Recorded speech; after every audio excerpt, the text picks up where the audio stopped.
साल 1998 में बॉलीवुड में एक बड़ी मशहूर फिल्म आई, बड़े मियाँ छोटे मियाँ। इस फिल्म में अमिताभ बच्चन और गोविंदा थे और इस फिल्म को बहुत ज्यादा कामयाबी मिली। इस फिल्म के बहुत ज्यादा चर्चे हुए। और क्रिकेट के मैदान की अगर हम बात करें और साउथहैम्पटन की बात करें तो यहाँ पर भी बड़े मियाँ और छोटे मियाँ नजर आए।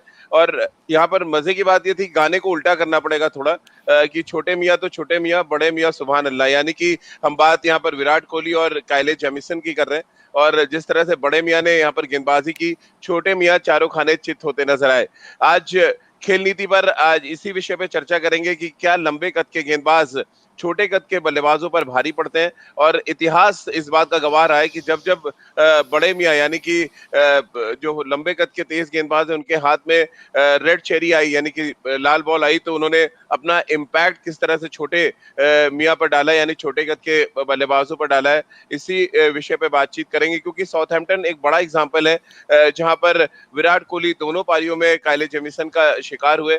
और ये चर्चा एक बार फिर से आकर सामने खड़ी हो गई कि जब लंबे कद के तेज गेंदबाज गेंद को आगे पिच करने की क्षमता रखते हैं और दोनों तरफ मूव कराते हैं तो फिर बल्लेबाजों के लिए कुछ नहीं बचता। खेल नीति पर आपका स्वागत है। मैं हूं राजीव मिश्रा और मेरे साथ निखिल भाई हैं। और निखिल भाई, गाना तो आपने भी सुना होगा, बड़े मियाँ तो बड़े मियाँ, छोटे मियाँ सुभान अल्लाह। लेकिन उल्टा है, हम कर दें इस गाने को तो छोटे मियाँ तो छोटे मियाँ, बड़े मियाँ सुभान अल्लाह हो गया यहाँ पे। और जिस तरह की गेंदबाजी काइले जेमिसन ने की, वो बरबस याद दिला रहा था। अगर हम बहुत पीछे जाएं, जिस तरह से जोएल गार्नर और सनी भाई के बीच में अक्सर मुकाबला देखते थे, हालांकि वो मानते हैं कि एंडी रॉबर्ट्स उनके लिए सबसे मुश्किल गेंदबाज थे।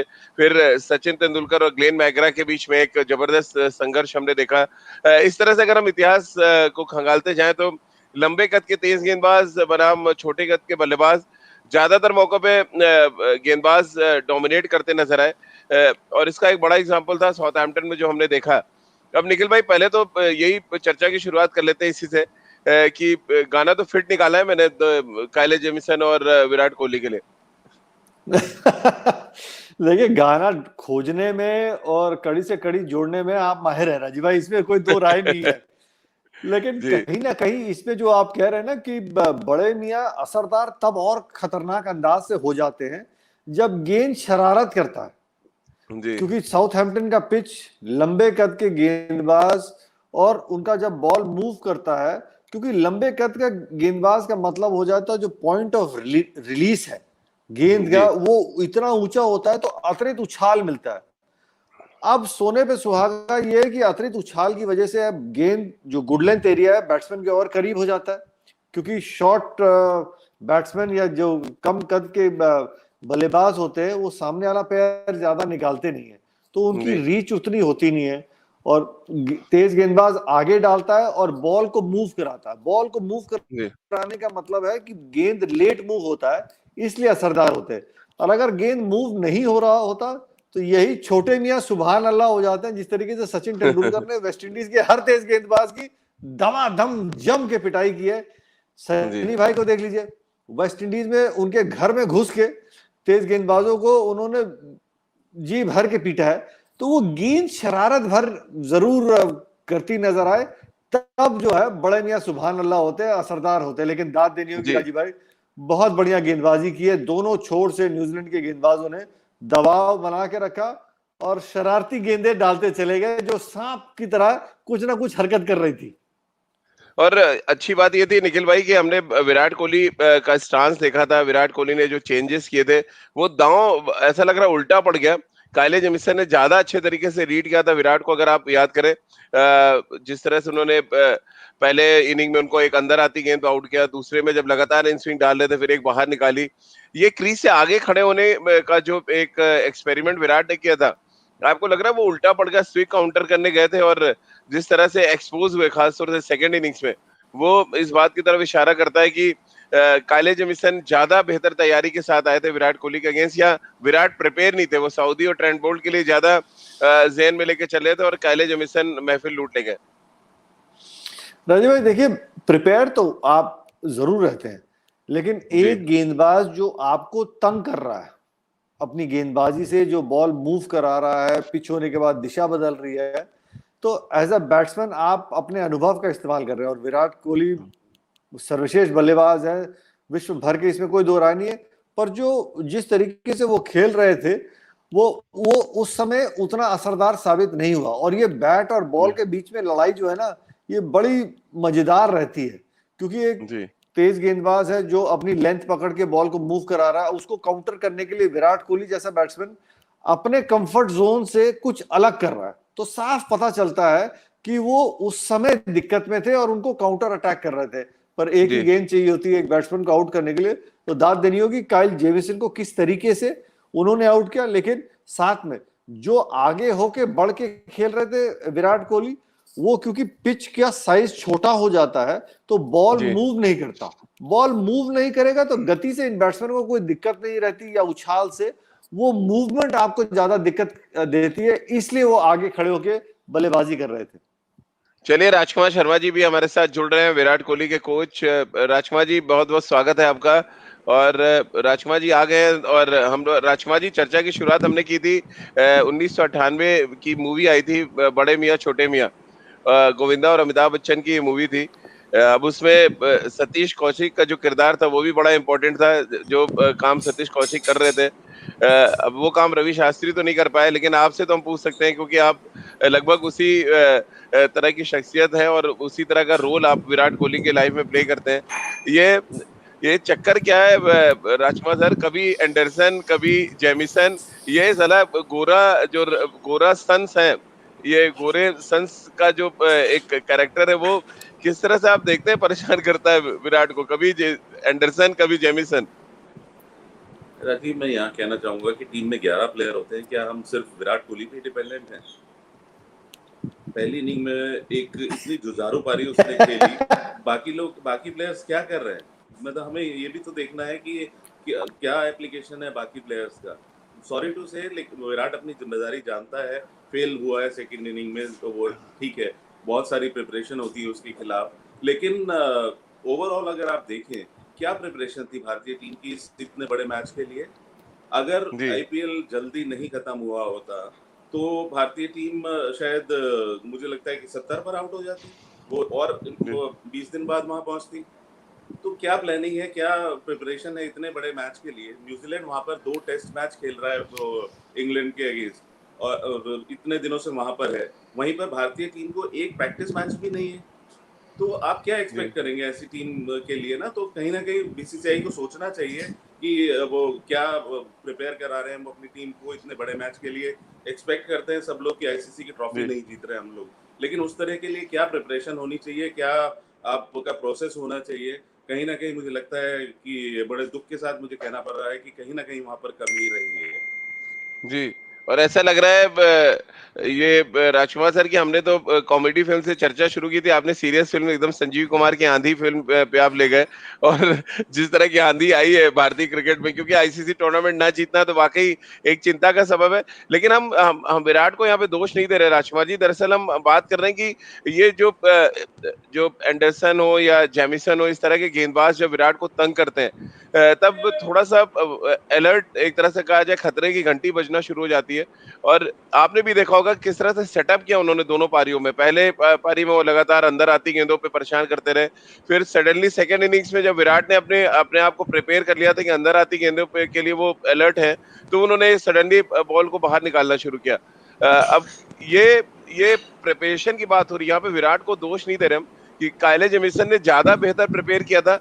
उन्होंने वीडियोस देखे थे 2014 के, जब एंडरसन ने उनको परेशान किया था विराट को। कैसे आप देखते हैं ये जो प्रिपरेशन थी, और जेमिसन ने जिस तरह से एक तरह से कहा जाए फोबिया क्रिएट कर दिया, और कहने पे मजबूर कर दिया कि बड़े मियाँ वाकई सुभान अल्लाह हैं आप साउथहैम्पटन में। बिल्कुल, बहुत अच्छी प्रिपरेशन थी राजीव। अगर आप उनका वो देखें जहाँ पर उन्होंने बॉल की है, तो उन्होंने जैसे कहते हैं ना क्रिकेटिंग लैंग्वेज में कि हिलने नहीं दिया बैट्समैन को, तो वो जी किया है उन्होंने। अपनी हाइट का शानदार इस्तेमाल किया, और जिस लेंथ पर उन्होंने गेंदबाजी की वो बहुत ही लाजवाब था। और यही मैं कह रहा हूँ, ये जो प्रोसेस था, ये जो प्रिपरेशन थी, वो न्यूजीलैंड की फार बेटर थी भारत से। भारत के जी बॉलर्स को अगर आप देखें ना, तो भारतीय फास्ट बॉलर ज्यादा स्विंग करा पाए, ना ही बहुत अच्छे एरियाज में उन्होंने गेंदबाजी की। बुमराह बिल्कुल ऑफ कलर दिखे, शायद इंजरी के बाद अभी तरह पूरी तरह रिकवर नहीं हुए हैं। तो कहीं न कहीं पूरी टीम को ही ऐसा लग रहा था, और विराट की जहाँ तक बात है, उसके अगेंस्ट बहुत अच्छे से प्रिपेयर किया था। और जेमिसन ने, मैंने आपको एक बात शायद पहले भी बताई थी कि राजकुमार सर, आपके लिए बड़ा आप खतरनाक सवाल आया है। हमारे साथ हमारे कुछ फैंस जुड़ते हैं और उनका मुझे कहना है कि एरोगेंस मैं एरोगेंस जस्ट लाइक कोहली को आपके लिए कहा गया कि एरोगेंस है आपके अंदर। मैं बहुत 2 दिन से यही देख रहा हूँ, झेल रहा हूँ राजीव। और राइट, फैंस का कहना बिल्कुल ठीक है, मैं एग्री करता हूँ, एडमिट करता हूँ, भारत हारा है आईसीसी। नहीं तो भाई आप ये भी हम लोग इतने एडमिट कर रहे हैं कि एरोगेंस आप आपके अंदर है। एरोगेंस नहीं है। मैं तो एक बात बताना चाह रहा हूँ, मैं तो जी ये कहना चाह रहा हूँ कि देखिए, हमारी प्रिपरेशन अच्छी नहीं थी, मेरा मतलब ये है, एरोगेंस नहीं है इसका मतलब। ये स्ट्रेट फॉरवर्ड मैं बता रहा हूँ कि हमारी तैयारी अच्छी नहीं थी, इस वजह से हम ये मैच हारे हैं। बहुत उम्मीदें थी भारतीय फैंस को, मुझे भी, जी सभी चाहते थे। मैंने भी प्लान किया था कि मैं ये जाके फाइनल देखूंगा, बहुत बड़ा मैच है, भारत ये मैच जीतेगा, हम सेलिब्रेट करेंगे। अनफॉर्चुनेटली ऐसा नहीं हुआ, तो सभी फैंस को बुरा लगता है, मुझे भी बहुत अफसोस हुआ है। लेकिन आप उन लोगों का सोचिए जो खुद हारे हैं ग्राउंड में, जी तो सबसे ज्यादा दुख होता है प्लेयर्स को, जो खेलते हैं, इतने बड़े ओकेजन को सेलिब्रेट करना चाहते हैं, यादगार बनाना चाहते हैं, और जब ऐसा नहीं होता तो सबसे ज्यादा दुखी प्लेयर्स होते हैं या सपोर्ट जी स्टाफ होता है। तो कहीं ना कहीं सभी की इमोशंस इन्वॉल्व थी। और हाँ, भारत हारा है, एडमिट सब लोगों को करना है कि गलतियां हुई हैं, और इन से गलतियों से सबक लेना है आगे के लिए। निखिल भाई, मेरे राजकुमार सर से भी कह रहा था कि हमने कॉमेडी फिल्म से चर्चा शुरू की थी, बड़े मियाँ छोटे मियाँ, अचानक संजीव कुमार के रोल में आ गए राजकुमार सर। आंधी फिल्म ले आए बीच में, और आंधी आई भी बिल्कुल भारतीय क्रिकेट में। अगर हम देखें तो 2014 से हम लगातार इस आंधी को झेल रहे हैं आईसीसी टूर्नामेंट्स में। निखिल भाई भी लग रहा है थोड़ा एरोगेंस दिखा रहे हैं, आप बार बार गायब हो जा रहे हैं हमारी स्क्रीन से। तो इस एरोगेंस पे आगे आपसे बातचीत करेंगे। लेकिन राजकुमार सर, एक चीज तो है कि न्यूजीलैंड प्रिपेयर थी इस टेस्ट चैंपियनशिप को जीतने के लिए, क्योंकि अगर आपने ये वो कहानी बताई थी, बाद में वो सारी सोशल मीडिया पे आ गई कि काइले जेमिसन ने रेड बॉल करने से मना कर दिया था नेट्स पे विराट को।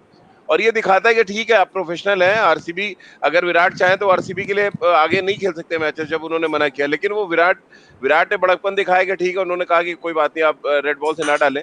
और वो जो उसका फायदा था रेड बॉल ना खेलने का, वो नजर आया वहां पे, जिस तरह की गेंदबाजी जेमिसन ने की, और जिस तरह से विराट को सेटअप किया, मैं तो कहूंगा सेटअप किया उन्होंने। और सर, आपको लग रहा है कि एंडरसन ने जो कुछ कहानी की थी 2014 में, कुछ वही रिपीट करते हुए नजर आए जेमिसन, जिस तरह से प्रिपरेशन की थी खासतौर से विराट के अगेंस्ट उन्होंने? बिल्कुल राजीव, बहुत बड़ी बात की उन्होंने कि मैं आपको बॉलिंग नहीं डालूंगा, और रेड बॉल से बॉल नहीं डालूंगा। भले ही आप मेरे कप्तान हैं यहाँ पे आरसीबी में, लेकिन मेरे मेरे लिए कंट्री फर्स्ट है, और मैं आपके लिए जो प्रिपेयर कर रहा हूँ, तो बहुत बड़ा जी एग्जांपल है। एक मैं कहूँगा हैट्स ऑफ टू जेमिसन की, उन्होंने इतनी बड़ी बात की, इतना मतलब जिगरा दिखाया कहने का कि मैं अपने फ्रेंचाइजी को और उसको मना कर दूंगा कि मैं आपको गेंदबाजी नहीं करूंगा। और प्रिपरेशन वाकई में उन्होंने बहुत अच्छी की, आइडियल कंडीशंस थी उनके लिए, और उसका उन्होंने भरपूर फायदा उठाया। जानते थे कि कहाँ पर विराट कोहली को वो ट्रैप कर सकते हैं, और वही उन्होंने किया। तो एक बहुत, मैं कहूँगा बहुत ही अच्छा उन्होंने एग्जाम्पल सेट किया सबके लिए कि आपके लिए आपका कंट्री पहले आता है, फ्रेंचाइजी बाद में है। और भले आपका कप्तान आपको कह रहा है, आप उसको मना कीजिए, और आप अपना जो बेसिक जो आपका रोल है, और जो आपने प्रिपरेशन आगे अपने कंट्री के लिए करनी है, तो वो उन्होंने की। और बहुत अच्छे से ट्रैप भी किया उन्होंने, बहुत अच्छे से सेटअप किया विराट को। पहली इनिंग में बाहर बाहर डालते रहे, और फिर अंदर डाली। और सेकंड इनिंग में जब विराट को लग रहा था कि अंदर के लिए वो प्रिपेयर्ड रहे, एक बॉल थोड़ा सा शॉट डाल के उन्होंने उनको आउट किया। तो बहुत शानदार गेंदबाजी मैं कहूँगा जेमिसन की, इसमें कोई डाउट नहीं। राजकुमार सर, क्योंकि लंबे कद के गेंदबाजों पे यहाँ पे बात हो रही है, क्या वाकई एज अ कोच आप फील करते हैं, जिस हाइट से बॉल डिलीवर करते हैं, 6 फुट 8 इंच के हैं जेमिसन, जिस हाइट से वो बॉल डिलीवर करते हैं, ज्यादातर उनकी लेंथ तो शॉर्ट होनी चाहिए, लेकिन जिस लेंथ पे उन्होंने गेंदबाजी की है, खासतौर से साउथहैम्पटन में, जो इस तरह से एडजस्ट किया उन्होंने, क्योंकि उनका जो नेचुरल लेंथ है वो 3 क्वार्टर पे ही डालते हैं, जो हमने देखा है। लेकिन जिस तरह से उन्होंने बॉल को आगे पिच किया, गेंद को मूव करने दिया, वो दर्शाता है कि वो आने वाले टाइम में क्या कुछ कर सकते हैं न्यूजीलैंड के लिए। बहुत सिलेक्टिव एक तरह से कहा जाए उनके पास पूल है फास्ट बॉलर्स का, और उनमें से सबसे प्रॉमिसिंग फास्ट बॉलर के तौर पे जेमिसन निकल के आ रहे हैं। और बस हमें लंबे कद के अगर हम गेंदबाजों की बात करें तो सबसे जो लंबे कद के गेंदबाजों की जोएल गार्नर हो या हम उसके बाद एक लंबी फेहरिस्त है जिस तरह से लंबे तेज गेंदबाज हमने देखे खासतौर से वेस्ट इंडीज के। ये लंबे कद के गेंदबाज क्या ज्यादा परेशान करते हैं आपको लग रहा है राजकुमार सर, खासतौर से इंडियन बैट्समैनों को? राजीव, किसी भी बल्लेबाज के लिए मुश्किल होता है जब आप इस हाइट से बॉल छोड़ी जाती है। मुझे याद आता है कि जब सुनील गावस्कर खेलते थे और जोएल गार्नर गेंदबाजी करते थे, तो आपकी जी। एक ऑटोमेटिक आप बैकफुट में चले जाते हैं, क्योंकि आपको लगता है कि बॉल ऊपर आएगा। एज ए क्रिकेटर आप जानते हैं कि जब इतनी ऊपर से बॉल डिलीवर होता है तो बैट्समैन ऑटोमेटिकली थोड़ा पीछे जाता है, और जब वो कॉन्शियस रहता है कि नहीं, मुझे आगे रहना, और ऐसे में बॉल जब फ्लाई करता है तो वो बहुत मुश्किल होता है किसी भी बल्लेबाज के लिए। और भारतीय बल्लेबाज क्योंकि थोड़ी शॉर्ट हाइट के भी हैं, तो उन्हें और ज्यादा परेशानी होती है। और जब बाउंस मिलता है, उस स्टीप बाउंस मिलता है ऐसे फास्ट बॉलर्स को, भले हम जोएल गार्नर की बात करें या इनकी बात करें जेमिसन की, तो बहुत इनको एडवांटेज है अपनी हाइट का। बिल्कुल, हमने कई फास्ट बॉलर देखे हैं, ब्रूस रीड भी ये ज़हन में आते हैं राजकुमार सर, जो ऑस्ट्रेलिया के थे, यान बिशप, कॉर्टनी वॉल्श, एम्ब्रोज, लंबे तेज गेंदबाजों की फहरिस्त तो वैसे वेस्ट इंडीज में ज्यादा रही है, लेकिन सडनली जब दूसरी कंट्री में फास्ट बॉलर्स आते हैं लंबे, आप याद करें जिस तरह से पाकिस्तान में भी एक लंबे कद के तेज गेंदबाज आए थे, उन्होंने भी खासा परेशान किया था एक टाइम पे विराट, रोहित, इन सबको आपको याद होगा, और चेयर पे खड़े होकर प्रैक्टिस की जा रही थी कि मुझे उनको याद है। कैसे खेला जाए। तो ये जो हाइट का प्रॉब्लम है, इसने ज्यादा परेशान कर दिया या जेमिसन ने जिस तरह की लेंथ में बॉल डाली? ये सिर्फ विराट नहीं, बाकी के बल्लेबाजों को भी आउट किया उन्होंने। 5 विकेट पहली इनिंग में, 2 विकेट सेकेंड इनिंग्स में। और विराट ने प्रेस कॉन्फ्रेंस में उनकी बहुत तारीफ भी की, और उनसे मजाक में पूछा गया कि आरसीबी के लिए तो बहुत अच्छे साइन है, तो विराट ने कहा भी कि हाँ, बहुत अच्छे साइन है और बहुत फ्यूचर उनका ब्राइट लग रहा है। ये जो एडजस्टमेंट किया जेमिसन ने, जिस तरह बाकी के बल्लेबाजों को उन्होंने आउट किया, ये क्या हाइट का मुद्दा है या उन्होंने जिस तरह से एडजस्ट किया अपनी लेंथ को, वो एक बड़ा मुद्दा आप मान रहे हैं? राजीव, उन्होंने बहुत अच्छे से अपना होमवर्क करके आए थे जेमिसन। एक्चुअली भारतीय बल्लेबाज या भारतीय टीम मैनेजमेंट यहाँ पर कहीं ना कहीं, मैं कहूँगा शायद थोड़ा सा लैग कर गए, कि बहुत ज्यादा प्रिपरेशन किया था सऊदी और ट्रेंट बोल्ट के लिए, इतना जी। ज्यादा कंसंट्रेट जेमिसन पे नहीं किया, और उसी का भरपूर फायदा जेमिसन ने उठाया।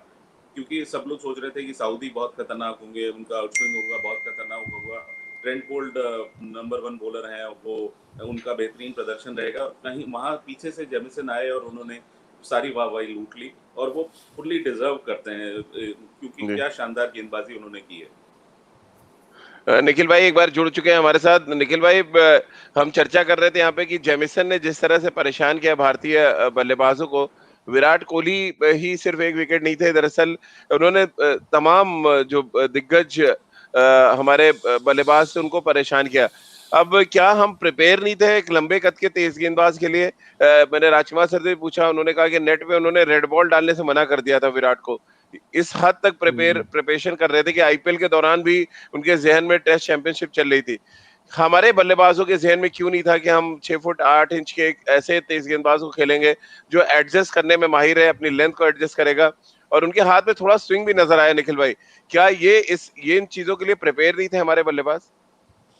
राजीव भाई, प्रिपरेशन तो देखिए आप सिर्फ एक सिंगल आदमी के लिए जरूर करते हैं। ट्रेंट बोल्ट और जहां टीम सऊदी की बात हो रही है, दबाव हर तरफ से बना हुआ था, और उनका दिन जो था ये टेस्ट मैच में जब वो गेंदबाजी कर रहे थे, काइल जेमिसन, उनके हाथ से गेंद अच्छा निकल रहा था और अच्छे टप्पे पे, अच्छे लाइन पे, और मजे की बात जो है और सबसे जरूरी जो विकेट चटकाने के लिए जरूरी रहता है, बॉल कुछ ना कुछ हरकत कर रहा था, या हवा में कर रहा था या पिच होने के बाद हरकत कर रहा था। तो ये उनकी ताकत है। लंबे कद के गेंदबाज पहले भी अंतर्राष्ट्रीय क्रिकेट में खेले, सब भारतीय बैट्समैन ने अच्छे अंदाज से उनको खेला है, उनके खिलाफ रन बनाए हैं, क्योंकि कहीं ना कहीं वो तैयारी आपकी रहती है। लेकिन लंबे कद का गेंदबाज और खतरनाक और असरदार होता है। आप जितनी मर्जी प्रिपरेशन कर लीजिए, अगर एक गेंदबाज का वो दिन है या वो टेस्ट मैच है, उसको काउंटर अटैक करना थोड़ा सा और मुश्किल हो जाता है, क्योंकि उस कद से जब वो बॉल डालते हैं और बॉल लेट मूव होता है और या पिच होने के बाद सीम करता है, तो वो ज्यादा कहीं जो है वो दबाव डालता है, और सिर्फ काइल जेमिसन नहीं, अगर जेमिसन एक तरफ से दबाव बना रहे थे तो ट्रेंट बोल्ट, वैगनर, साउदी ये मौके नहीं दे रहे थे भारतीय बैट्समैन को रन बनाने के लिए। तो आप कितनी देर तक डॉट बॉल्स खेलते रहेंगे, कितनी देर तक डॉट बॉल्स खेलते रहेंगे? वो पेशेंस गेम जो है ना, वो कहावत है ना, 2 लोग चाहिए डांस करने के लिए, टेक्स 2 टू टैंगो। तो बहुत जरूरी है कि टेस्ट मैच क्रिकेट में दोनों छोर से जब दबाव रहता है तब आपको विकेट्स मिलती है। मेरा मानना है कि जिस तरीके से हम तैयारी की बात कर रहे हैं, हमें पता था कि किस तरीके से आप ये टेस्ट मैच खेलेंगे। जो अब दुर्भाग्य से अनफॉर्चुनेटली जो नए कोविड नॉर्म्स हैं वो एक नया नॉर्मल हो गया है। 14 दिन का क्वारंटीन, आप कमरे में बैठे रहते हैं। पहले यहाँ फ्लाइट में बैठने से पहले 7 दिन हार्ड क्वारंटीन, फिर इंग्लैंड में क्वारंटीन। तो ये मुश्किल समय है, कोई दो राय नहीं है, लेकिन अंत में तय वहां देना चाहिए जहां वो जरूरी भी है। हम सब मानते हैं न्यूजीलैंड कहीं ज्यादा बेहतर क्रिकेट वो खेला, क्योंकि वो टेस्ट दो इंग्लैंड में था।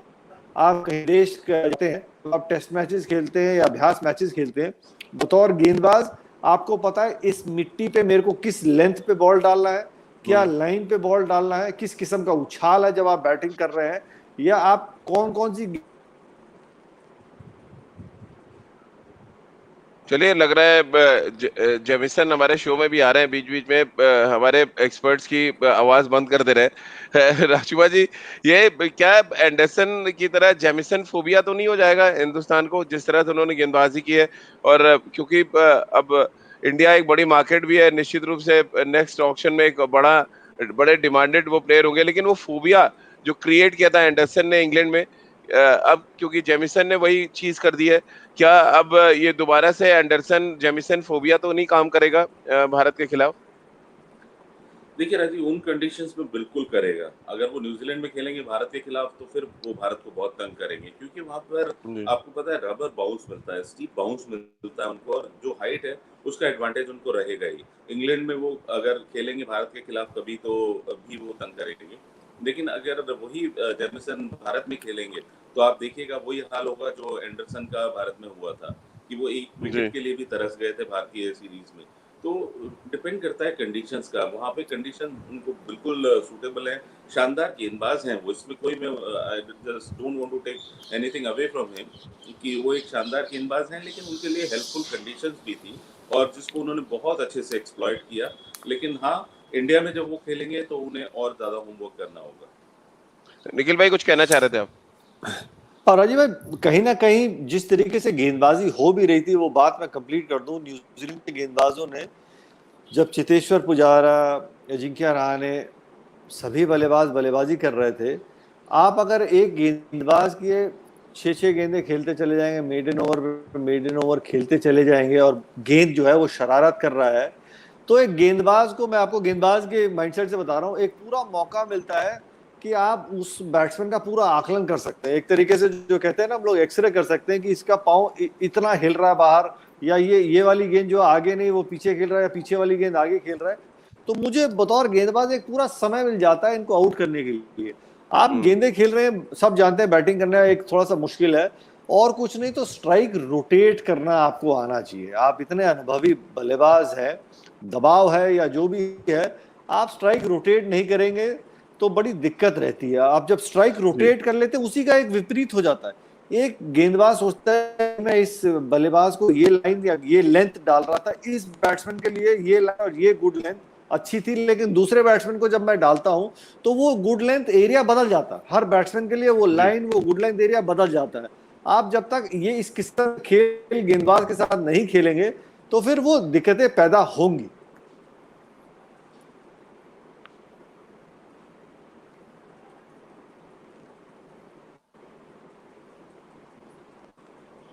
राजू भाई, आपको क्या थोड़ा सा और स्ट्राइक रोटेट करके हम थोड़ा सा और दबाव बना सकते थे बॉलर्स के ऊपर? निखिल, डेफिनेटली मैं बिल्कुल एग्री करता हूँ आपके साथ। अगर आप स्ट्राइक नहीं रोटेट करेंगे तो बॉलर सारे एक्सपेरिमेंट करता है आपके ऊपर कि आप कुछ नहीं कर रहे हैं, आप स्ट्राइक रोटेट नहीं कर रहे हैं, तो वो हर तरह का एक्सपेरिमेंट करेगा आपके साथ कि मैं आउटस्विंग भी ट्राई कर लेता हूँ, ये मार तो रहा ही नहीं है।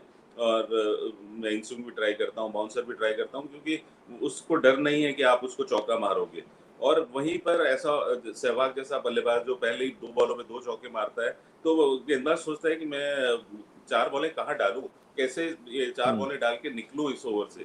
तो कहीं न कहीं भारत के जो बैटिंग थी वो बहुत ज़्यादा प्रेशर में थी। स्ट्राइक रोटेट नहीं हुआ बिल्कुल भी, और स्ट्राइक अगर रोटेट होता, एक मैं इसमें उसको क्रेडिट देना चाहूँगा विलियमसन को भी, कि उन्होंने शानदार फील्ड सेटलमेंट वो किया हुआ था, फील्ड पोजीशनिंग बहुत अच्छी थी, कि उन्होंने सिंगल नहीं लेने दिए भारतीय बल्लेबाजों को और प्रेशर हमेशा बनाकर रखा। हम सभी जानते हैं कि न्यूज़ीलैंड एक बहुत ही शानदार फील्डिंग साइड है। कैचेस छूटने का कोई चांस ही नहीं था वहाँ से। फिर भी एक सऊदी से कैच छूटा, लेकिन अदरवाइज़ आप देखें बहुत शानदार फील्डिंग साइड है वो। तो कहीं न कहीं वो भी एक प्रेशर रहा भारतीय बल्लेबाजों के दिमाग में कि हमें चीकी सिंगल्स नहीं भागने हैं, कि क्योंकि वरना हम रन आउट हो जाएँगे। लेकिन फिर भी intention has to be better, कि हम स्ट्राइक रोटेट करें या थोड़ा-सा तो प्रेशर डालें गेंदबाज के ऊपर, तभी हम आगे कामयाब हो सकते हैं। क्योंकि बिना प्रेशर डाले तो आपके ऊपर चढ़ जाएगा। क्रिकेटिंग लैंग्वेज में जिसे कहते हैं कि बॉलर को आप अपने सिर पर बैठा रहे हैं, कि आप बिल्कुल मार ही नहीं रहे हैं, तो बॉलर तो आपके सिर पर चढ़कर सारा कुछ आपको बिल्कुल एक्स-रे करेगा, आपको पूरा प्रेशर बनाएगा आपके ऊपर। जी हाँ, जिस तरीके से ऑस्ट्रेलियंस भी अपनी क्रिकेट इसी तरीके से खेलते हैं, हल्के हाथों से बॉल रख के रन चुराते हैं।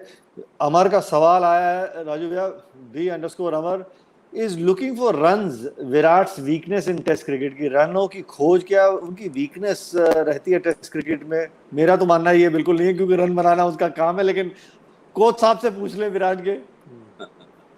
देखिए, रनों की भूख तो होनी भी चाहिए, और he should be always looking for runs. वो बिजी प्लेयर है और रन बनाना चाहता है ज़्यादा से ज़्यादा वो, लेकिन अच्छी बात ये है विराट के साथ कि वो ज़्यादा से ज़्यादा समय बिताना चाहता है बीच में। खुद बैटिंग करना चाहता है, भले कोई भी गेंदबाज हो। अगर आप इंटेंशन देखें उसकी लास्ट बॉल पे, तो कोशिश होती है कि मैं सिंगल लूँ और अगले ओवर भी मैं ही खेलूँ। तो वो एक जो भूख है वो बहुत अच्छी है, और उसी भूख की वजह से मुझे लगता है कि वो वहाँ तक पहुँचा भी है। कि एक जो सेल्फ बिलीव है कि आई कैन डू दिस, वो विराट के अंदर बहुत ज़्यादा है, और कई बार वो आपको नुकसान भी पहुँचाता है, जैसा इस बार हुआ। जी, और वो कॉन्फिडेंस उनकी बल्लेबाजी, और जब वो मैदान पे रहते हैं तो वो बॉडी लैंग्वेज वो उनसे झलकती है। और इसी तरीके से आपको एक खिलाड़ी होना भी चाहिए, जिस तरीके के आप स्पोर्ट में हो, जब तक आपको कॉन्फिडेंस और ये चीजें आपकी झलकेंगी नहीं तो आप मुकाबले नहीं जिता पाएंगे। पर राजू भाई, जिस तरीके से न्यूजीलैंड के गेंदबाजों का पहली इनिंग में गेंद मूव कर रहा था, शरारत कर रहा था, जब हमारे गेंदबाज गेंदबाजी करने आए, जहां तक मुझे याद है कि पहले 25, 30, 35 ओवर तक हमारा बॉल मूव ही नहीं हुआ। बड़ा स्ट्रेंज था निखिल, आपने बिल्कुल ठीक कहा। और जिस तरह न्यूजीलैंड के गेंदबाज बनाना स्विंग कर रहे थे, लिटरली लेग स्टंप के बाहर से ऑफ स्टंप के बाहर और ऑफ स्टंप के बाहर से लेग स्टंप के बाहर, तो वो बहुत ही क्रेडिटेबल था, बहुत ही शानदार गेंदबाजी उन्होंने की। क्योंकि वो वहाँ निखिल वहाँ की कंडीशन से एक्लेमेटाइज हो चुके थे, बहुत तेज करने की कोशिश नहीं की। वहीं भारतीय गेंदबाजों ने थोड़ा सा हिट करने की कोशिश की। लेंथ अगर आप देखें हमारा थोड़ा सा शॉर्ट था, कहीं न कहीं न्यूज़ीलैंड ने वो गेंद को ऊपर डाला और गेंद को तैरने का मौका दिया। ड्यूक्स का बॉल हम सभी जानते हैं कि शुरू के 5-7 ओवर नहीं ज़्यादा स्विंग करता, लेकिन एक बार उसका ऊपर का वो लेयर हट जाता है, तो वो स्विंग होना शुरू हो जाता है। लेकिन भारतीय गेंदबाजों ने जब देखा कि शुरू में गेंद स्विंग नहीं हो रहा है, तो अपना लेंथ ही थोड़ा शॉर्ट कर लिया, और वहाँ से फिर गेंद को आप स्विंग नहीं करा सकते। वहीं पर शायद भारतीय गेंदबाजों से थोड़ी गलती हुई। जी, लेकिन राजू भाई, कहीं ना कहीं मैं भी थोड़ा सा हैरान था कि चलिए मैं मानता हूं कि एक गेंदबाज का एक स्पेल जो हम अमूमन देखते हैं 4 से 5 ओवर का रहता है टेस्ट मैच क्रिकेट में, लेकिन जब वो दूसरा स्पेल भी डालने आए तो वो लेंथ में सुधार नहीं नजर आया। उसके दो कारण हो सकते हैं, या तो बाहर से आवाज नहीं आई, और दूसरी चीज कि बॉलर को खुद नहीं पता चला कि अगर मैं इस पिच पे भी थोड़ा सा दबाऊंगा, हिट करूंगा, सीम नहीं, यहाँ पे बॉल को थोड़ा सा रिलीज करके आगे डालेंगे, एक मौका मिलता है बॉल को थोड़ा सा मूव करने के लिए। वो लेंथ हम खोज ही नहीं पाए, और जब तक हमने वो लेंथ खोजी तब तक वो बहुत देर हो चुका था। वो दबाव जो है वो काफी हद तक सिर्फ मोहम्मद शमी एक छोर से बना रहे थे। अब वहीं पे न्यूजीलैंड की गेंदबाजी की अगर आप तारीफ करें तो हर गेंदबाज जब अपना स्पेल डालने आया या दूसरे छोर से भी वो दबाव रहा, क्योंकि वो लेंथ उनको बराबर मिली हुई थी। शायद वो 2 टेस्ट मैच पहले खेले थे, उसकी अभी ये कारण हो सकता है, लेकिन भारतीय गेंदबाज वो लेंथ नहीं खोज पाए। मैं हैरान हूं कि दूसरे और तीसरे स्पेल में भी। बिल्कुल, निखिल आपने बिल्कुल ठीक कहा, लेकिन मैं जैसा शुरुआत में मैंने कहा था कि न्यूज़ीलैंड को प्रिपेयर करने का मौका मिला। उन्हें पता था कि हमें किस लेंथ पर गेंदबाज़ी करनी है। वहीं भारतीय गेंदबाजों ने वहाँ पर खाली नेट्स में बॉल डाली है।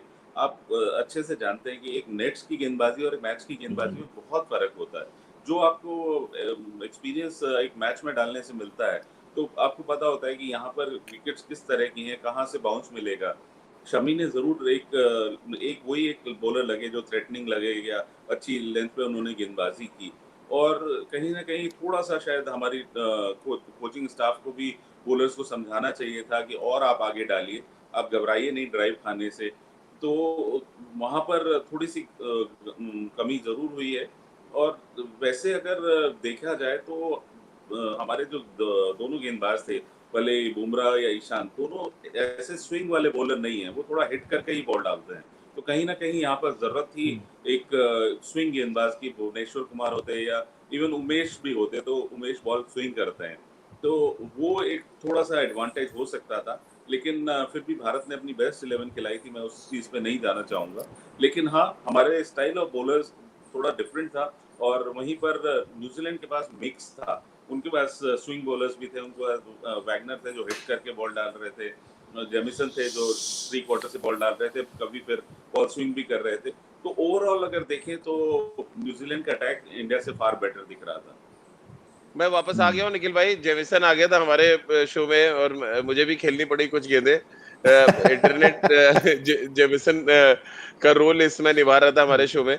राजकुमार सर, कुछ फैंस के सवाल आ रहे हैं आपके लिए। उसमें एक सवाल ये भी है कि विराट पिछले जो टेस्ट क्रिकेट में बड़े स्कोर्स नहीं बना पा रहे हैं, उसके पीछे क्या एक बड़ी कमजोरी मान लें कि रन्स के लिए ज्यादा जा रहे हैं, विकेट पे टाइम उतना स्पेंड नहीं कर पा रहे, ये एक रीजन आप देख रहे हैं?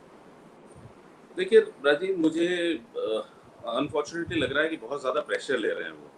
क्योंकि हाँ, एग्जैक्टली। मतलब और कोई बहुत ज़्यादा स्टैंड आउट ऐसा नहीं कर रहा कि वो भाई आप खेलिए, मैं हूँ। कोई और ऐसा बल्लेबाज ऐसा नहीं करके दिखा रहा कि किसी ने 2-3 100 बना दिए हों टेस्ट क्रिकेट में और विराट पे प्रेशर ना आए।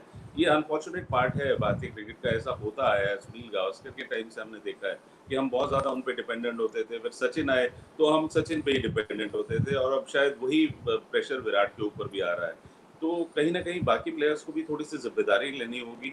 मैं क्रिटिसाइज़ नहीं कर रहा हूँ भारतीय प्लेयर्स को, क्योंकि हमारे पास बहुत अच्छा वो टैलेंट पूल है। भले ही आप रोहित को देख लें, पुजारा या अजिंक्य रहाणे, ये ऐसे बल्लेबाज हैं कि सेट होने पर 100-200 रन भी कर सकते हैं टेस्ट मैच में। बट ऐसा जी। अनफॉर्चुनेटली हो नहीं पा रहा है। तो विराट शायद ज़रूरत से ज़्यादा प्रेशर ले रहा है और इसीलिए अपने नेचुरल गेम भी नहीं खेल रहा है, वरना वो इतनी बॉलें नहीं लेते हैं इतने रन बनाने के लिए। निखिल भाई, आपके लिए एक सवाल आया है। सुशील है हमारे फैन, उनका ये सवाल है और उनका ये कहना है कि विराट और पंत जैसे खिलाड़ी धोनी और कपिल पाजी को क्यों नहीं कॉल करते डे 3 डे 4 पे कि हमें क्या कुछ रणनीति बनानी चाहिए, क्योंकि वो लेजेंड्स हैं और उनको कॉल करने में कोई दिक्कत नहीं है। ये एक हमारे सुशील, हमारे जो फैन जो हमारा देखते रहते हैं शोज, उनका ये सवाल है, उनके जहन में था कि हम क्यों नहीं लेजेंड से बात करते जब इस तरह की परिस्थिति या बड़े जो प्लेटफॉर्म है, फाइनल है वर्ल्ड टेस्ट चैंपियनशिप का, तो हमें उनसे क्यों नहीं बात करनी चाहिए?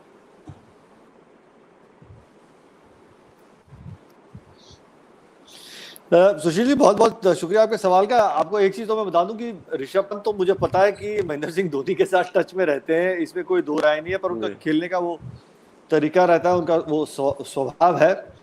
और रही बात विराट की, विराट भी कोई संकोच नहीं करते किसी भी लेजेंडरी खिलाड़ी से बात करने के लिए, चाहे वो सुनील गावस्कर हैं, चाहे वो कपिल देव साहब हैं।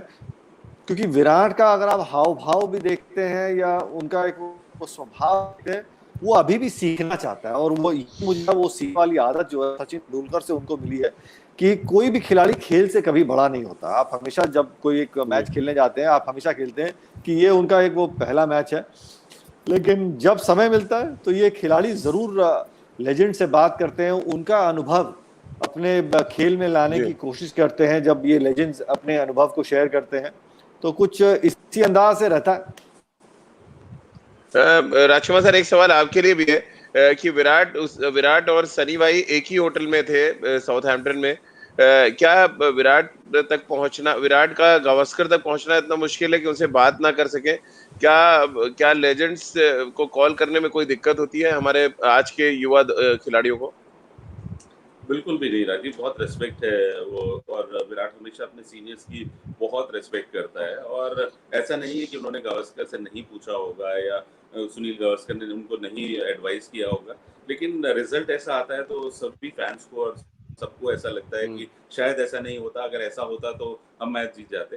तो it is a collective thing. सभी हमारे एक्स क्रिकेटर्स बहुत हेल्पफुल हैं, बहुत सपोर्टिव हैं, और time to time Sunil Gavaskar जैसे लेजेंड हमेशा बताते रहते हैं कि इन कंडीशंस में आपको कैसे क्या करना है। तो ज़रूर उन्होंने एडवाइस भी किया होगा, विराट ने उनसे एडवाइस लिया भी होगा, लेकिन अनफॉर्चुनेटली रिजल्ट नहीं आया, उस जिस वजह से सभी डिसअपॉइंटेड हैं। और मेरा यही, मैंने जैसे पहले भी कहा कि सबसे ज़्यादा डिसअपॉइंटेड प्लेयर्स होते हैं जो वहाँ पर होते हैं, जो ये ट्रॉफी जीतना चाहते हैं। फैंस तो बिल्कुल होते ही हैं, हम भी बहुत डिसअपॉइंट होते हैं देखकर कि मतलब हमारी टीम नहीं जीती, लेकिन प्लेयर्स को भी उतना ही दुख होता है जितना किसी भी फैन को होता है।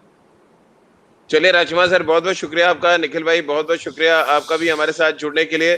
तो साउथहैम्पटन के मैदान पर बड़े मियां ने महफिल लूटी। अब इंतजार होगा कि छोटे मियां दोबारा से मैदान पर उतरे और बड़े मियां जब सामने आए तो उनको बताएं कि छोटे मियां भी मैदान पर क्या कुछ कर सकते हैं। बात विराट की कर रहे हो, विराट के जहन में रहता है। आप याद करें 2014 में एंडरसन ने जब बहुत बार आउट किया, तो 2018 में जब विराट इंग्लैंड पहुंचे तो उन्होंने 593 रन बना दिए थे। तो ये बात जहन में होगी। और एंडरसन की तो खबर ले चुके हैं विराट, अब बहुत जल्द जेमिसन की खबर लेंगे, इस बात की उम्मीद की जा सकती है। बहुत बहुत शुक्रिया आपका हमारे साथ जुड़ने के लिए। और खेल नीति के साथ आप रोज जुड़ सकते हैं हमारे IVM के यूट्यूब चैनल और फेसबुक पेज पे। इसके अलावा आप मुझसे जुड़ सकते हैं @राजीव मिश्र पे अपने सवाल पूछ सकते हैं। इसके अलावा आप खेल नीति का हर एपिसोड सुन सकते हैं, ये बड़ा इंपॉर्टेंट है। आप सुन सकते हैं, अगर आप ट्रेवल कर रहे हैं, आप गाड़ी में कहीं जा रहे हैं, तो बहुत आराम से हमारा ये डिस्कशन सुन सकते हैं IVM ऐप पर। इसके अलावा IVMpodcast.com पर, गाना, स्पॉटिफाई, सावन, गूगल या IVM के अन्य पॉडकास्ट के जो प्लेटफॉर्म्स हैं वहां पर आप सुन सकते हैं हमारे खेल नीति के हर एपिसोड को। बहुत बहुत शुक्रिया आप सभी का हमारे साथ जुड़ने के लिए।